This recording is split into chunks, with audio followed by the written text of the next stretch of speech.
Opa, bom dia, boa tarde, boa noite. Estamos voltando das nossas mais que merecidas férias. Hoje, na verdade, é dia 6 de fevereiro, mas você estará ouvindo essa gravação o quê? Eu não sei ainda se vai ser dia 2 ou dia 9 de março, porque nesse mês eu vou tirar férias, merecidas férias. Eu tirei na verdade já, né, as férias, e agora eu tô voltando.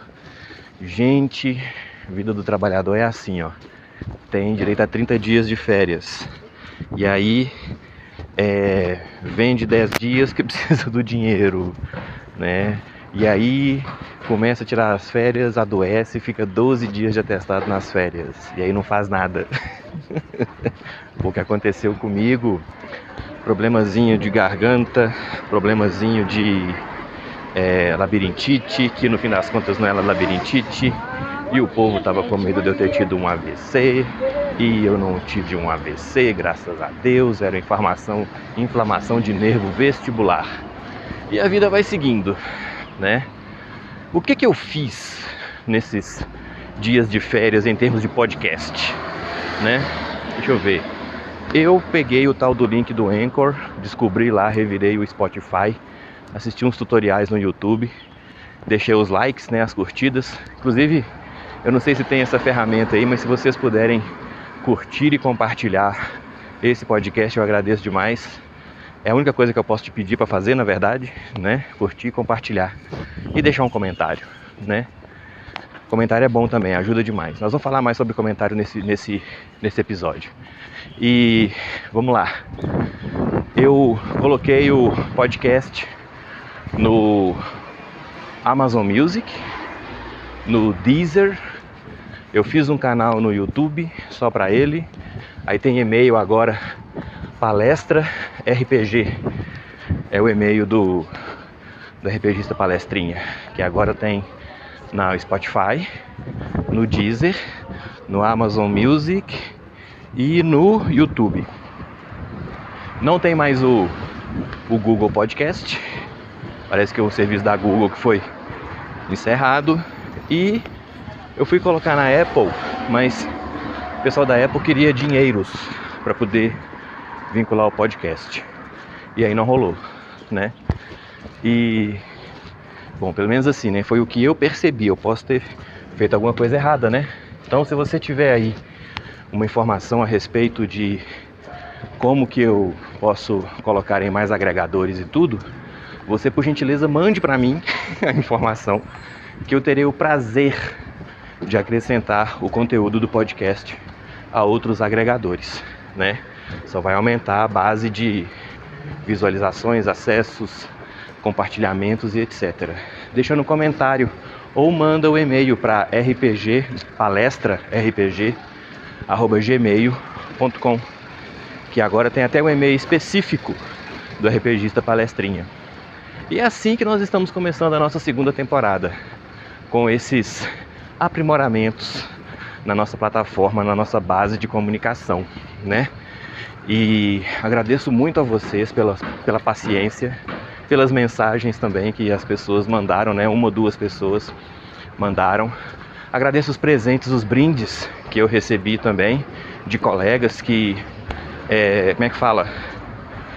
tiveram acesso, vamos dizer assim, me conheceram através do podcast, ou meio que perceberam essa faceta comunicativa através do podcast e me chamaram para poder participar de outros podcasts, com vídeo inclusive, né? Com Equio. Sou Creyson, com Equio. Pois é, agradeço demais a todo mundo e vamos iniciar 2025 numa nova toada. Bom, vamos lá. Eu vou falar... Bom, esse ano é o ano que eu vou publicar meus materiais de RPG, né? Escrever eu já escrevi. Só precisa revisar, formatar, editar, botar num layout bonito, contratar as ilustrações, dar uns vazados, né? E uns previews, conversar com a comunidade, arrumar uma editora, traduzir para o inglês, colocar na plataforma de PDF da Drive-Thru, fazer um financiamento coletivo aqui no Brasil, vender a parada e ser feliz. Falta quase nada, né? Já escreveu, tá pronto praticamente. Pois é. E como eu escrevi uma parada que é, digamos assim, diferente, porque eu quis fazer uma parada um pouco diferente, não necessariamente melhor, não necessariamente pior, mas certamente diferente, eu tomei algumas decisões nesse processo criativo, né? Então, eu vou falar, por exemplo, hoje de elfos, né? Elfos. E os elfos?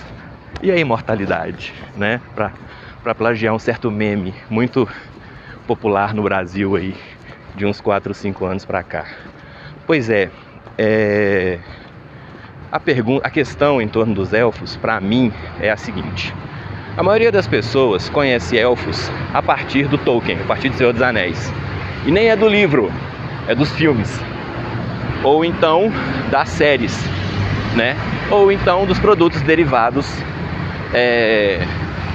da literatura dele. Então, o que é o elfo no imaginário popular derivado do trabalho do Tolkien? Os elfos são essa galera que vive na floresta e que desenvolveram um nível de harmonização tão grande com a floresta que eles constroem prédios sem agredir o meio ambiente. É basicamente isso. Eles são os artífices, os mestres mesmo, escultores de uma civilização que existe e em perfeita harmonia com o espaço em volta. Além disso, eles são criaturas milenares, eles têm uma conexão muito próxima com a vida mesmo, com a existência do planeta, né? São mágicos, acesso à magia mesmo, mágicos, místicos, sobrenaturais, sem deixar de ser um tanto quanto humanos, vamos dizer assim. Não humano, né? Mas essa coisa de ser racional, fraterno e etc. Essa coisa da solidariedade, um pouquinho de inveja também, que ninguém é perfeito, né? E além disso tudo, os elfos são artífices sublimes, né? Cavalgam um cavalo melhor que ninguém, fazem magia melhor do que ninguém, criam armas melhor do que ninguém, criam cidades melhor do que ninguém, vivem melhor do que ninguém, existem melhor do que ninguém, e assim vai, né? Então, fica uma coisa suprema, fica uma coisa perfeita. Você não tem conflito, na verdade. Se você é um elfo, parabéns, todos os seus problemas se acabaram no dia que você nasceu. E você vai viver muito. Você só vai morrer se acontecer de fato uma tragédia na sua vida. E todos nós torcemos para que ela nunca ocorra. Pois é, e quando eu pensei nos elfos, vou parar um pouquinho por causa do barulho aqui, acumulou muito barulho, só um instante, viu, gente? Vamos ter uma paciência aqui, peraí. Pá. Obra no ponto de ônibus. Sabe aqueles pontos de ônibus que são meio que uma rodoviária? Todo mundo pega ônibus neles? Pois é, foi onde eu passei ali agora.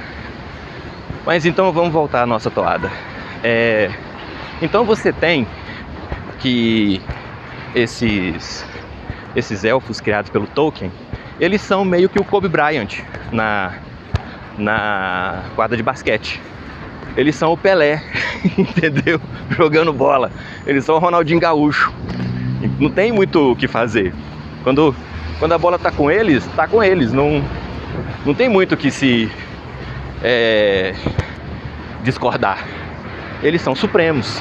Eles são o apogeu de tudo mesmo, né? Eles são a encarnação do melhor possível para a existência humana, humanoide, o que quer que seja. E eu tenho um problema com isso, né? Qual que é o problema que eu tenho com isso? Não tem conflito, né, gente? Não tem conflito. O elfo do Tolkien, ele não tem dificuldades na vida. Os únicos problemas que os elfos terão serão os problemas que eles mesmos criaram, né? Porque, inclusive, se eu não me engano, na mitologia do Silmarillion, o mundo ele vai evoluindo e os elfos, os anões são criados antes para chegarem na Terra-média. E aí o Deus maior lá diz pro Deus menor que não podia, descobre, porque o Deus menor fez aquilo, os anões em segredo. E ele queria que o Deus maior queria que os elfos fossem os primeiros, né? E aí descobriu que o cara tinha feito os anões e queria colocar os anões na Terra-média, na época que a Terra-média era uma bagaceira, era um lugar terrível. E aí essa outra divindade que me fugiu o nome agora, o nome das duas, mas essa divindade menor criou os anões para sobreviver numa Terra-média terrível. Por isso que os anões são como eles são, robustos, parrudos, fortes, resistentes, né, obstinados, teimosos mesmo, né? Porque eles iam entrar num mundo, numa época em que o mundo não era um lugar aprazível, não era um lugar que estava propenso a deixar alguma coisa florescer. E aí a divindade dos elfos descobriu, né? Não gostou, mas não exterminou, não destruiu os anões em seu nascedor, em seu berço, né? Mas falou o seguinte: você não vai colocá-los na Terra-média por agora, você vai esperar os elfos, porque os elfos é que são os bambambam. Então os elfos, eles são projetados para ser os bambambam na literatura do Tolkien. O mundo é que teve que esperar pelos elfos. Então você veja, quando você foi criado por uma divindade que condicionou o seu recebimento pelo mundo ao momento em que o mundo estivesse pronto, é porque você foi colocado nesse mundo para vencer, né, meu filho? Você não foi colocado lá para sofrer. Você foi colocado lá para poder passear, para poder viver uma vida idílica, né? Aquela coisa toda. E aí, quando a gente transcreve isso para o RPG, no meu modo de ver, não pega muito bem. Por quê? Porque o RPG é um jogo sobre desafio, né? Que desafio que eu vou propor para uma raça que foi escolhida para ser feliz na face da Terra? Que desafio que eu vou criar, né? Vai ter que ser uma parada que nem a Silmarils, que foi uma parada que os elfos fizeram contra eles mesmos. Não tem na literatura do Tolkien, ao meu ver, uma boa referência para RPG por causa disso. Existe um pessoal que está ali para ser o melhor mesmo, para estabelecer que eles são os melhores. E o RPG não tem isso, não tem um melhor que você pode eleger como sendo o melhor. Pode ter um que é o mais fraco, que é o pior, que é o mais frágil, que precisa ser cuidado e tudo. Mas você dizer que todo um povo, toda uma raça, como Tolkien usa, né? Toda uma raça é estritamente superior e privilegiada, pra mim não funcionava bem. Eu não engulo bem isso, sabe? Porque eu quero que tenha desafio. Que desafio que tem de jogar com a galera que já foi colocada no mundo para vencer, com todas as estatísticas a favor deles? Pra mim não cola, né? Então eu fui pensando esse super atleta multifunção que é o elfo, né? Pô, mas eu gosto do tema dos elfos. Inclusive, é bom dizer, viu, gente? Os elfos não foram criados pelo Tolkien. Os elfos são criaturas de uma mitologia europeia, céltica, nórdica, que tem assim, não é céltica, né? É celta, peço perdão. Mitologia celta e mitologia nórdica, que tem várias maneiras de existirem, tá? Os elfos e os duendes, por exemplo, que é uma palavra que pouquíssimo se usa hoje em dia, quando se fala de RPG, os duendes também são os elfos. Então o Rumpelstiltskin é um elfo. O gnomo do pote de ouro no fim do arco-íris também é um elfo. E tem vários outros, o Grinch também, que quer acabar com o Natal, é um elfo. Os ajudantes do Papai Noel, eles são todos elfos. Então existe um tanto de tipo de elfo, um tanto de jeito de elfo. O Tolkien fez aquele que para ele combinava melhor com a literatura que ele queria escrever. E só isso, né? Não mais, não menos que isso. Então, eu dei uma sorte na vida, que foi conhecer essa coisa dos elfos muito antes de eu conhecer Tolkien. Muito antes de eu ler Silmarillion, muito antes de eu ler Senhor dos Anéis, né? E o que eu sei, vamos dizer assim, dos elfos, é que eles têm muitas outras facetas que, apesar de não terem sido interessantes para determinada literatura, são extremamente interessantes para o jogo de RPG. Muito mesmo. Por exemplo, pelo fato de serem espíritos livres, de serem criaturas desvinculadas da morte, né? Os elfos tendem a ser muito brincalhões, tendem a levar as coisas muito pouco a sério, porque eles literalmente têm a eternidade para resolver o que quer que seja. E quando você tem uma eternidade para resolver as coisas, determinadas rotinas vão se tornando monótonas, muito rapidamente, né? Então eu fui olhando isso e pensando, puxa vida, será que no RPG eu tenho que fazer os elfos desse jeito aqui? Será que não tem como? Aí eu fui pegando, e a primeira coisa que pra mim meio que apertou, que eu queria mudar mesmo, é o seguinte. Pela mitologia, e agora eu tô falando de RPG mesmo, esquece o Tolkien, tá? Viramos a página no Tolkien, vamos falar de RPG e vamos falar especificamente de Dungeons and Dragons, mais especificamente de 2 livros. O Guia de Campanha de Mystara, que fala dos elfos, eu me esqueci qual que é agora, eu acho que é Alfheim, os Elfos de Alfheim, se eu não me engano, e o Complete Book of the Elves, que é um livro do AD&D. Então é um material de Dungeons and Dragons, que é o Gazetteer de Elfos de Alfheim, e o material de AD&D, que é Complete Book of the Elves. Se você tiver algum material que você considere interessante e queira indicar, por gentileza deixe nos comentários, eu terei o maior prazer em fazer um adendo a esse episódio e falarei do tema baseado no material. Nos 2 materiais que eu estou citando aqui, os Elfos de Alfheim e o Complete Book of the Elves, o que você tem é que existem vários tipos de elfo. Vários tipos. Tem um elfo da floresta, o tal do alto elfo, né? Eu sempre acho engraçado esse nome porque aqui em BH a gente fala que quando o sujeito tá alto é porque ele bebeu demais, tá começando a ficar altinho, sabe? Então o alto elfo pra mim, né, o elfo alcoólatra, vamos dizer assim, que tá sempre alto, tem o elfo dourado, o elfo prateado, o elfo cinzento, o elfo silvestre e o drow, ou drow, como disse comumente por aí, né? A gente fala drow, mas porque escreve-se D-R-O-W, mas a pronúncia é drow, né? Todos eles são elfos. Então, quando você lê a mecânica e tal, a história, os drow também são elfos. Só que, em meio aos elfos, porque todos os que eu citei são da superfície, o avariel, o silvestre, o alto, o prateado, o dourado e o cinzento, todos eles são da superfície. Enquanto eles são todos da superfície, o drow é do subterrâneo, é do Underdark, é do submundo, das cavernas, do mundo subterrâneo, né? E os da superfície dizem que os drows não são elfos.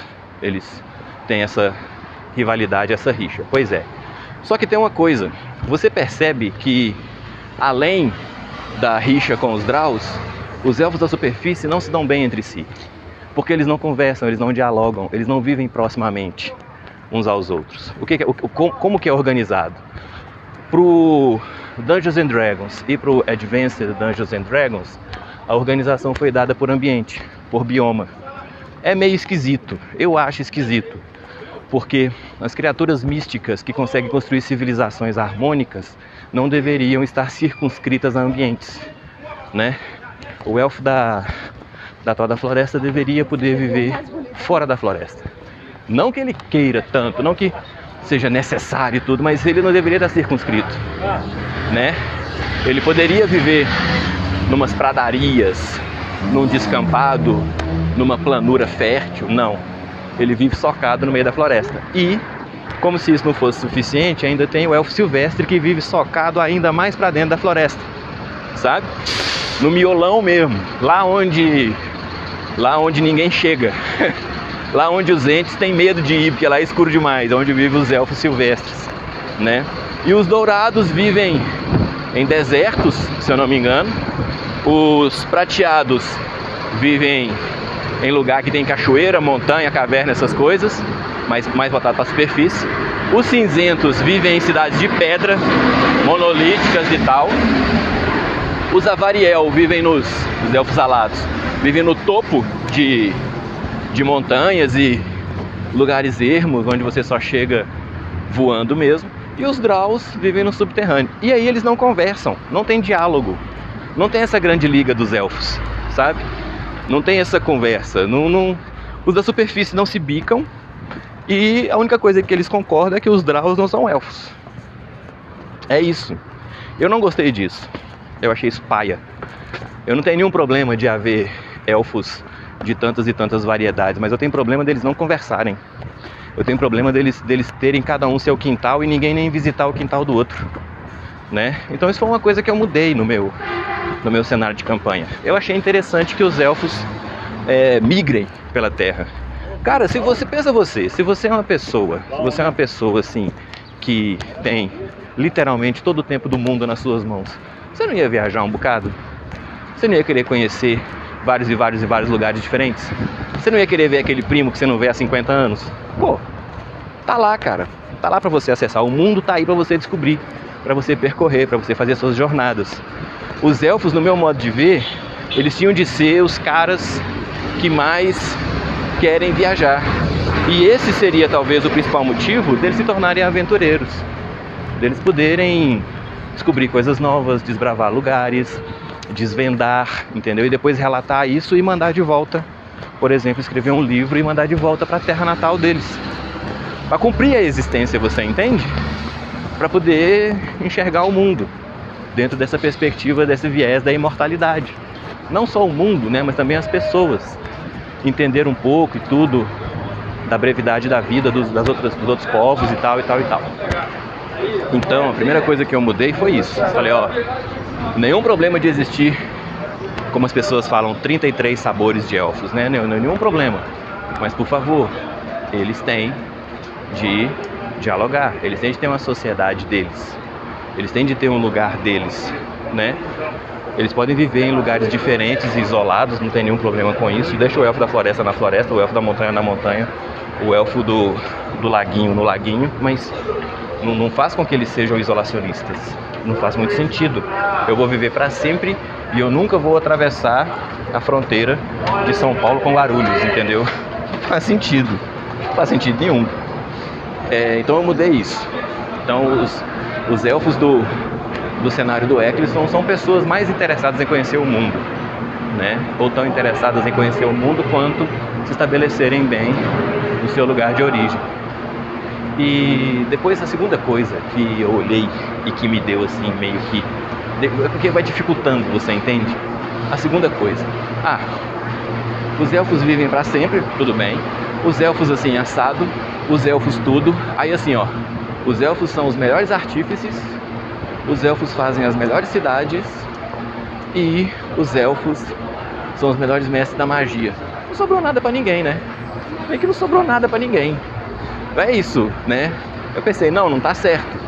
E assim, eu sou geólogo de formação. Se tem uma coisa que eu sei que não cai bem com o ambiente, o meio ambiente natural, é a industrialização. Não adianta.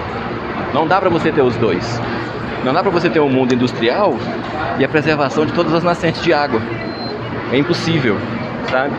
Mas a magia... Pois é, mas até a magia, ela tem seus limites. E se você for explicar tudo pela magia, acabou. A magia vai resolver tudo e ninguém vai fazer mais nada. Então, pra mim, quando entrou no lastro de uma civilização, eu achei por bem mudar isso. E aí eu coloquei o seguinte, beleza.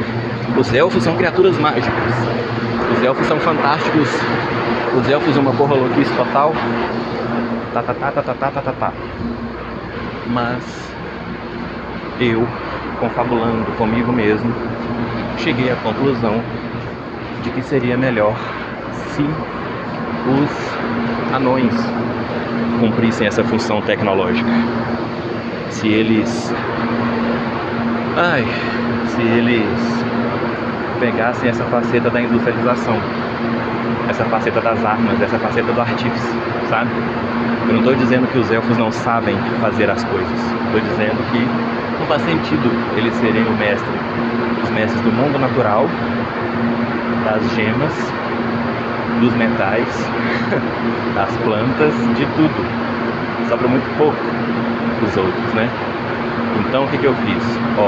Os elfos cuidam do mundo natural, os elfos têm um domínio maravilhoso de magia, mas os elfos não são esses grandes artífices, os maiores de todos. Tem excelentes artífices, mas não é o foco deles. E, de fato, os maiores artistas são os anões. Os melhores escultores são os anões. Os melhores ferreiros são os anões. Os melhores arquitetos, os melhores engenheiros são os anões. Porque senão não sobra nada para ninguém, né? Então tirei isso. E aí, quando eu fui fazendo essa recaracterização, eu pensei assim, beleza, se esses caras gostam tanto do mundo natural, por que eles valorizam metais? Uma vez fora a situação em que o metal ocorre de maneira bruta, de maneira... tem um nome para isso, tá? Quando a jazida acontece, o metal está exposto e não precisa, você só cata, tá? Tem um nome para isso, eu esqueci agora. Uma vez fora essa situação, por que eles vão valorizar uma coisa que eles não têm como obter ou que não é o foco deles, né? E aí eu tomei uma decisão drástica, tomei uma decisão mais séria. Quando eu fosse escrever na literatura, eu ia dizer que os elfos não têm apreço aos metais. Não tem, nem a prata, nem ao cobre, nem ao ouro, nem a nada. Sabe por quê? Porque aí a resposta fica interessante. Eu tirei uma coisa e coloquei outra. Então os elfos não querem saber de metais. Por quê? Porque eles conseguem usar a magia para obter da madeira, da pedra, dos ossos, das folhas, dos troncos, das cascas de árvores, dos pelos de animais e etc. Um resultado tão bom quanto que seria obtido dos metais. Então eles têm como levar uma vida mais frugal, uma vida que é nem tanto caçador e coletor, mas também nem tão cosmopolita, de metrópole e cidade com prédios de vários andares. Então eles levam uma vida estritamente medieval, uma vida onde as pessoas têm de saber de fazer por si, e os materiais que eles fazem para a subsistência deles são feitos para durar, até porque eles são imortais. Então faz sentido que eles consigam fazer essas coisas cotidianamente para continuar a própria civilização sem ter as limitações e as defasagens com os outros povos. E aí os outros povos que não têm essa capacidade mística, mágica, essa interação e essa harmonia, essa coexistência tão harmoniosa com o meio ambiente, eles vão desenvolver o mundo industrial. Aí nós estamos falando dos anões, dos gnomos, dos humanos, dos halflings e de tantos outros povos quanto se queira imaginar. Só que aí, cara, eu fui olhar isso e o que aconteceu? Eu percebi que o elfo, do jeito que eu estava fazendo, não era mais o alto elfo. Porque você tem o alto elfo, aí agora ele já não é isolado nas matas, ele vai para outros lugares e visita e conhece os parentes e não tem problema nem com Drow, né? Nem com ninguém. Ele não tem como é que fala? Ele não tem mais a questão de ser uma criatura essencialmente mágica. Ele tem acesso à magia, mas a magia não resolve tudo, né? Não é como se ele respirasse magia. Ele não é mais o mestre da forja, das armas, etc e tal. Ele não tem mais o controle, o apreço aos metais e tal, e tal, e tal, e tal. Esse elfo ainda é o alto elfo? Aí eu pensei, não é. E eu concluí que talvez fosse melhor utilizar o elfo silvestre, o elfo selvagem, silvestre, sei lá, o elfo mateiro para ser o elfo, sabe? E aí eu fui derivando o elfo típico do meu cenário muito mais nessa direção. É diferente, mas se eu tiver de usar uma referência externa para explicar o meu, eu vou usar essa referência. E aí esses elfos, que são os em maior número, vamos dizer assim, né, os típicos do cenário, eles são muito mais parecidos com o elfo silvestre. Só que eu comecei a ver também que eu fui criando, na verdade, uma outra coisa inspirada em elfos, não um novo tipo de elfo. Eu fui criando uma outra criatura silvestre, né, espírito, um ponto médio entre humano e espírito, vamos chamar assim, um ponto médio entre existência física carnal e existência espiritual, e eu estava chamando isso de elfo. E na verdade não é um elfo, né? Eu tenho certeza que se você acompanhou até agora, você tá várias vezes você pensou assim, ah, não é mais elfo, ah, isso aí não é elfo. Ah, não sei o que, não é elfo, elfo não é, o que quer que seja não é elfo. Ah, estragou, tirou a pureza, tirou a marca e tal, né? E eu pensei, é verdade, não tem por que eu ficar chamando isso aqui de elfo. Por isso, no meu cenário, esses povos são tratados como sendo um novo povo chamado Caetir. Então tem os Caetir, tem os Alantir, tem os Silvanir, tem os vários diferentes. E não tem elfo. Porque aí ia ficar competindo no mesmo nicho e eu não queria isso, né? Então, uma maneira simples de dizer é que no meu cenário tem elfos e eles são diferentes dos elfos padrões. E uma outra maneira de dizer é que no meu cenário não tem elfo, mas tem os Caetir. E o que são os Caetir? Ah, são parecidos com os elfos em muitas coisas e diferentes em algumas outras, né? E depois que eu lidei com essas coisas, eu comecei a pensar na questão da imortalidade. Porque assim, só os elfos realmente têm isso, né? Só os Caetir têm esse acesso. Beleza, mas o que os Caetir fazem com isso? Porque quando você é a única criatura civilizada imortal, potencialmente imortal, o único humanoide imortal, você vai desenvolver, quer queira, quer não, um olhar sobre todos os outros que não são imortais, né? E eu pensei assim, bom, existem basicamente 3 maneiras de você reagir a isso, né? Vira um fato consagrado que você sendo imortal, a sua existência, ela não tem tanto paralelo com as outras existências dos mortais. O que a sua existência tem é um vínculo com o mundo.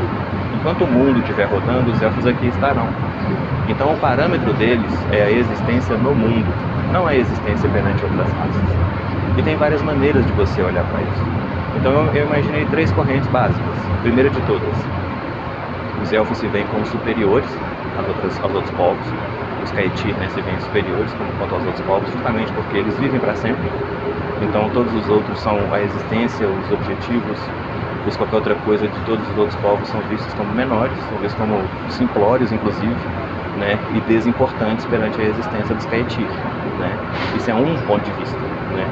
Os Caetir estão conectados ao mundo, eles não estão conectados a um período de tempo, eles estão conectados ao mundo por toda a existência. Então, para eles, a existência significa uma outra coisa, uma outra perspectiva. Essa é uma visão. Então, nessa perspectiva, os Caetir olham para os outros povos como menores, como simplórios, como insignificantes, como descartáveis de fato, porque vive 100 anos e morre, né? Então, eles não têm tanto apreço. Uma visão é essa. Uma segunda visão é a de que eles estariam no mesmo patamar, a revelia de viverem mais. Por quê? Porque você convive. E é no convívio que você estabelece os vínculos, é no convívio que você estabelece as semelhanças e as diferenças.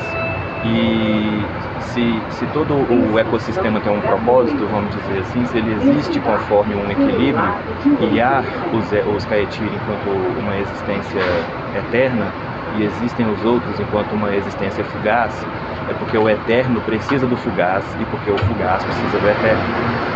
Então os Caetir procuram sempre adaptar as conquistas e aprendizados do convívio com os povos